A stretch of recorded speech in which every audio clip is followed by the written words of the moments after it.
Why is this such a sticking point, the maintained access of that corridor? I think there's a military perspective, there's a political perspective, and there's a moral perspective. And the military expressing professional opinion that we can withdraw from the Philadelphia corridor. I'll tell you something, Sarah. The army maneuvers are reversible. If we withdraw from Philadelphia corridor, we can always go back there, especially in the military situation now in Gaza. I mean, the Hamas has lost most of its fighting power as an organized force. These things are reversible. What's not reversible are the lives of hostages that will expire in their captivity. You can't bring them back to life. And we know for a fact that they are dying there. They're dying in the tunnels, they're dying in the underground, being executed. The older people dying of malnutrition, of disease. These things are irreversible.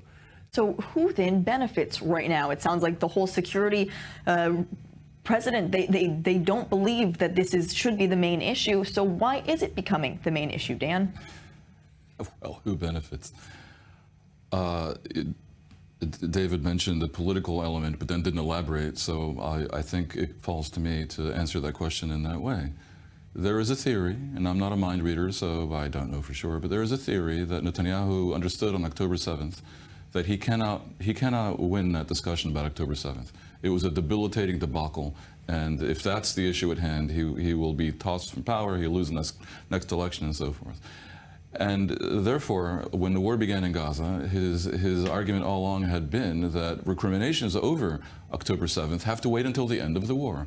And therefore, who benefits from an extended war is obviously the prime minister and the government that get to delay the unwinnable discussion over October 7th. Now, that may sound skeptical, cynical to skeptical audience members, but I think the Israeli opposition and many of the people demonstrating are convinced that this is in fact what's going on. Now, the Philadelphia corridor, we have to be fair. It is the border between Gaza and Egypt. It is a security threat of sorts. Egypt has failed to stop the smuggling into Gaza, and that is much of what caused Hamas to amass such military force. And so it's not without value. For Israel to control it would be valuable, it would be desirable, but then again, there are plenty of territories in the world that it would be valuable to hold. You know, Italy has nice vineyards. I mean, you can't, you know, much of the Middle East is a threat. You're not going to occupy all of Syria.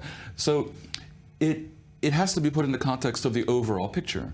The overall picture is this. Israel did not even go into the Philadelphia corridor until quite late into the war. There was no urgency, you know, in the early months of the war. Israel did not mention the need to keep the Philadelphia corridor in perpetuity when it offered the foundational deal to Hamas as presented by President Biden on May 31st. Didn't include the Philadelphia corridor. Only when it appeared as if Hamas might be willing to, in one form or another, accept that deal, which basically was a three-stage withdrawal from all of Gaza in exchange for all the hostages. All of a sudden, the Philadelphia corridor became the center of Israel's security policy. Remember, the Philadelphia corridor was not among the goals of the war. The goals of the war was to return the hostages and to remove Hamas from power in Gaza.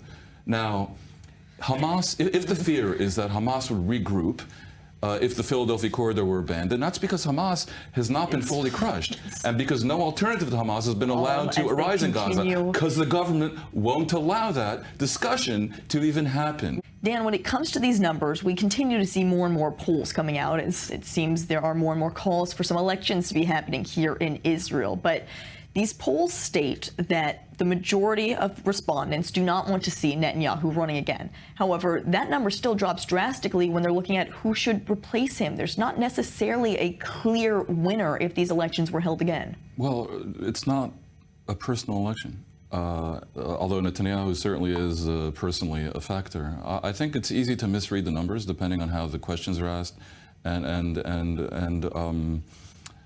how you're inclined to look at it. In fact, what we're really seeing is that the opposition has no one leader who represents all the opponents of Netanyahu. So Netanyahu's support is around 30%.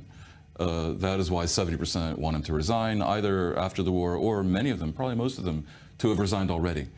70% don't want him and 30% do want him. And when you pit him against other candidates, you see that he still gets his 30, 32, 33%, and none of the others rise much beyond. Mm-hmm. But rest assured that when people went to vote, they would vote for the opposition coalition that, based on today's preferences, would probably crush the existing coalition.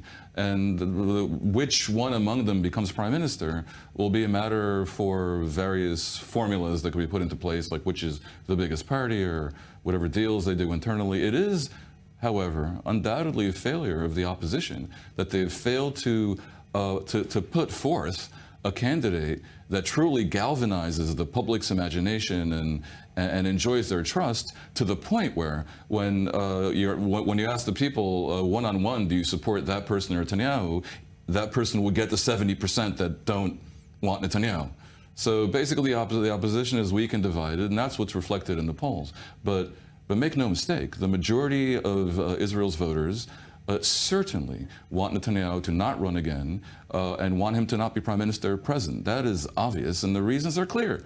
The debacle of October 7th, the failure on an intelligence level, on a tactical level, the strategic failure that followed it, the fact that today we're quibbling over the Philadelphi corridor instead of talking about peace with Saudi Arabia and saving the hostages' lives, all of this has translated into a reduction of Netanyahu's support to perhaps less than a third of the people. And I have to add, about half of that is ultra-Orthodox and extreme right settlers, who are two groups that have been bought and paid for because Netanyahu stands for effectively a retention of their special privileges. So if they're factored out, it looks more like 90% of the others want Netanyahu gone. And that, in any parliamentary system, would have led to his resignation. That he clings to power like a man possessed under these circumstances right now, is a sad thing to behold. Dr. David Shimoni and Dan Perry, thank you for your analysis on all of the different issues that Israel is battling across the country right now.